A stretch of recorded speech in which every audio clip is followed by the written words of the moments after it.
Jadi kepada para penasihat agar kiranya dapat memberi ruang untuk ringo-ringo akan kita tempatkan di jalan. Inilah detik-detik sesaat setelah jenazah Muhammad Dandi Firdaus, mahasiswa semester 2 Institut Pertanian Bogor tiba di rumah duka.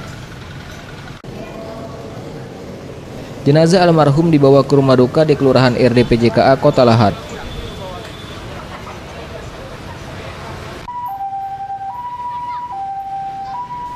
Setelah tiba di rumah duka, jenazah selanjutnya dimakamkan di tempat pemakaman umum Gunung Gajah.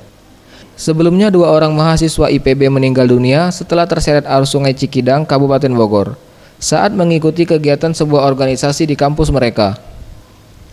Di mata keluarga, anak pertama dari 3 bersaudara ini dikenang sebagai sosok pribadi yang baik, taat beribadah, serta pelajar yang cerdas.